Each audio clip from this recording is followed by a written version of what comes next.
Hello guys, आज का हमारा ये सेकंड ब्लॉग है किले का। और अभी हम शाह चंद वाली गेट से हम एंटर हुए हैं। तो आइए मैं आपको बताता हूँ कि इस गेट का नाम शाह चंद वाली गेट क्यों रखा गया था।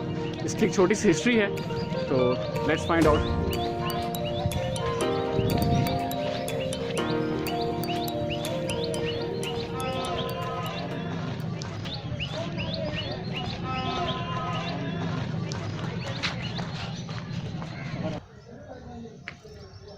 जी व्यूअर्स, तो ये जो सामने आपको कब्र मुबारक नज़र आ रही है, ये उन बुज़ुर्ग की है जो कि बुखारी सैयद थे।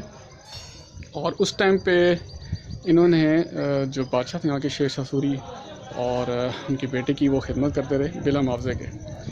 तो इन्होंने ये ख्वाहिश ज़ाहिर की थी कि उनको यहाँ पे उनको जगह दी जाए इबादत के लिए।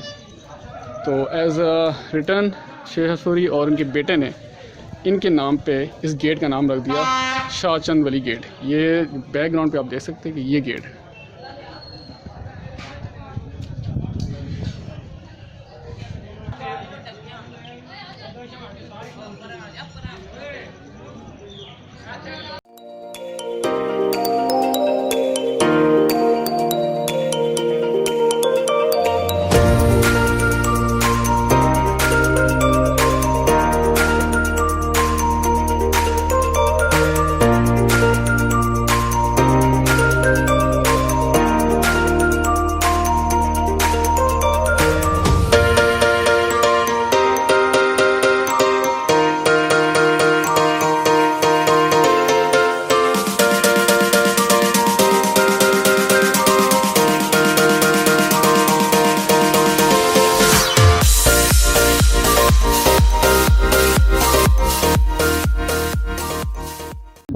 सो ये है वो रानी महल जो कि राजा मान सिंह की बहन का था।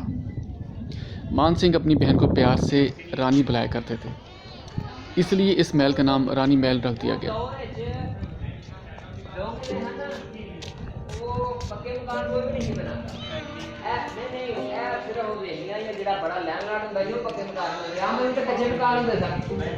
धारे छप्पर होंगे हैं जो बड़े बड़े लैंडलॉर्ड भी होंगे हैं अज के तौर के मुताबिक जो लोग खाते पीते हैं उन्होंने भी मकान कच्चे होंगे हैं, हवेलियां कच्चियां होंदियां सन।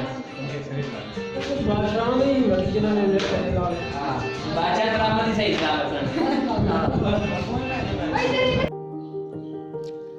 महल 4 कमरों पर मुश्तमिल था और हर कमरे में 3 खिड़कियां थी ताकि कमरा हवादार रहे। इसके अलावा दरख्तों और खुली फ़ज़ा के बायस यहाँ गर्मी बिल्कुल महसूस नहीं होती।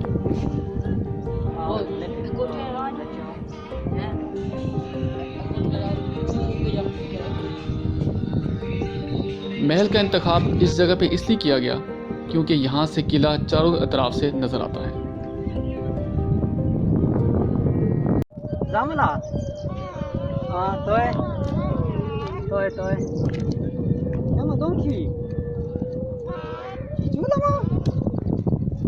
यार केड़े बंदे की बोल सीधी गल सियाने सच ही कह के गए ने जिन्हां दगा कर सो ते दगा तुहाडे नाल ही हो सी। ते धोखा जेड़ा बंदा एक नाल करदा दूसरे को रुकदा कोई नहीं, वापस ही अपनी जगह ते आंदा है। ओनू अपनी जगह नहीं भूलदी। वो समझ आइए गल कि नहीं? मेरा सरायकी गराई में लंबे लंबे ना छोड़ा करते ठीक है। ओके वाला नहीं इस मार पर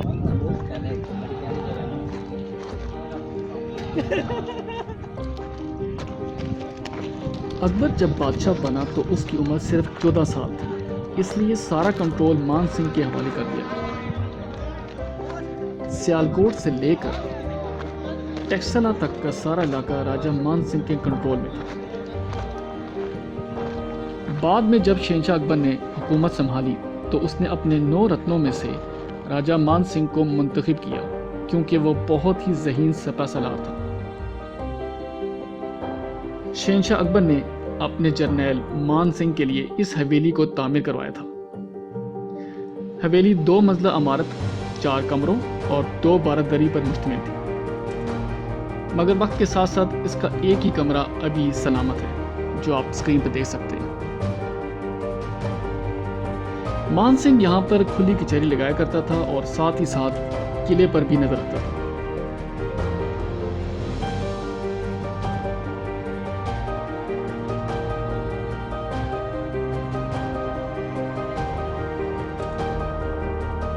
बड़ी खिड़कियों में वो अपने बुत रखा करते थे और छोटी खिड़कियों में वो अपने रोशनी के दिए जलाते थे।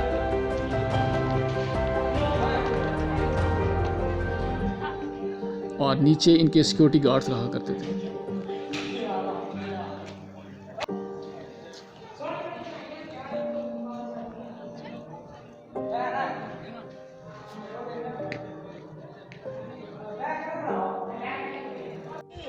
और इसके अलावा आपको मैं ये बताता चलूँ कि मानसेरा शहर का नाम भी राजा मान सिंह के नाम पे रखा गया था।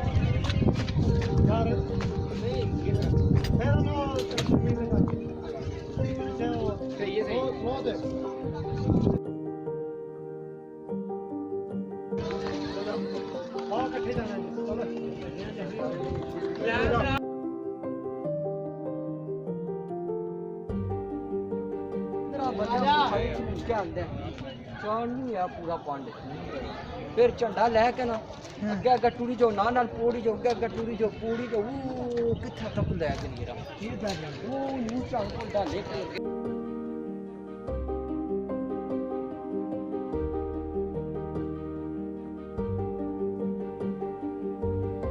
और ये सामने है वो हैंगिंग पॉइंट जहाँ कैदियों को, मुजरिमों को सज़ा दी जाती थी या जो बादशाह का हुक्म नहीं मानते थे उन्हें यहाँ हैंग किया जाता था।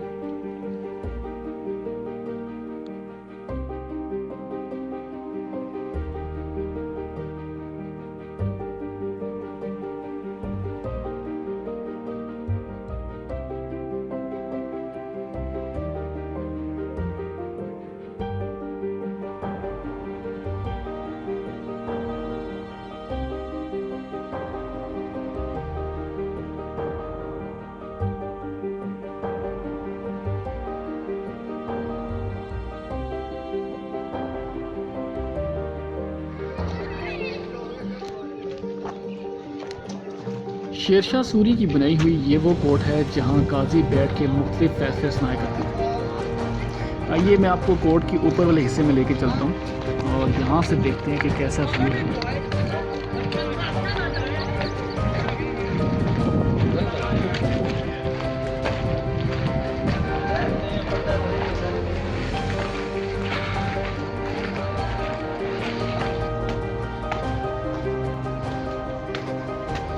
और बहुत ही प्यारा व्यू यहाँ से नज़र आ रहा है। काफ़ी बड़ी कोर्ट है।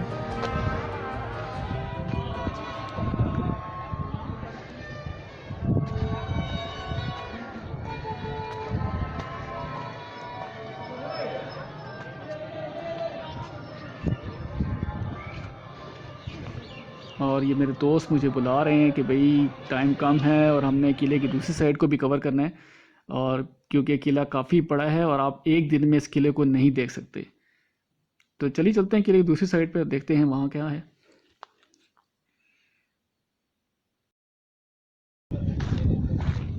जी, तो ये उस दौर की मरकज़ी मस्जिद है जहाँ पे सब लोग नमाज़ अदा करते थे। आइए मैं आपको मस्जिद के अंदर लेके चलता हूँ।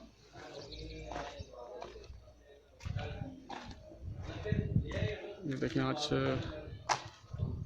लोग जो यहाँ पे नमाज भी पढ़ रहे हैं। किले के लिहाज से मस्जिद छोटी लेकिन बहुत ही खूबसूरत है। ये देखिए कितनी खूबसूरती से कलमे को लिखा गया है।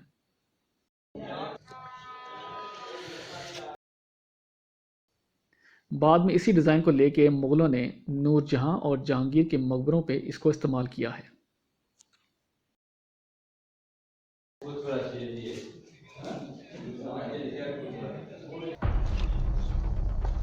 खतरे की सूरत में ये सीढ़ियाँ काबली गेट तक रसाई देती थी, जिसके पीछे बाहर जाने का एक खुफिया रास्ता भी था।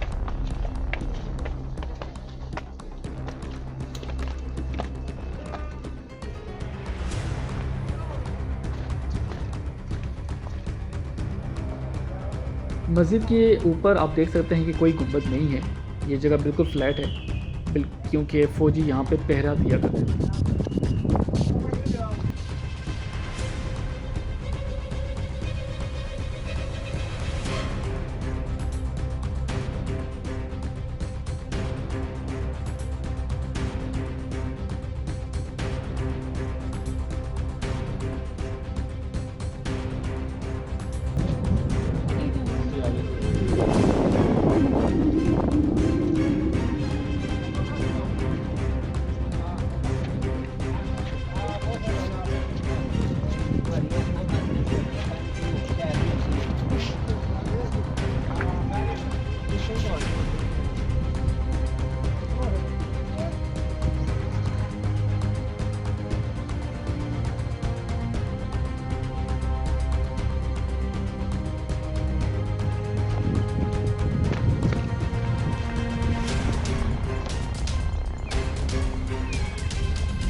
ज़्यादा फौज होती थी तो यहाँ में ज़्यादा पानी डालते थे।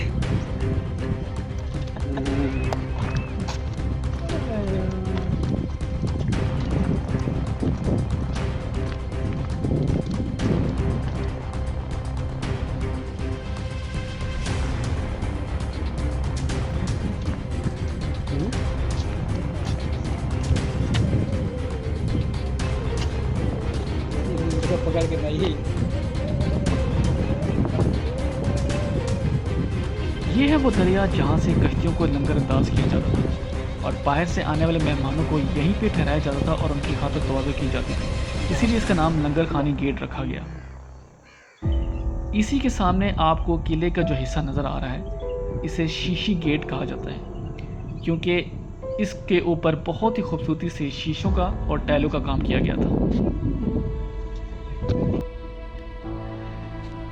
नो डाउट उस दौर का बनाया हुआ किला जो कि मुग़लों और अफ़गान जंगजुओं ने बगैर किसी जदीद मशीनरी और हथियारों से वो काम कर दिखाया जो आज की लेटेस्ट टेक्नोलॉजी की मदद से भी नहीं किया जा सकता।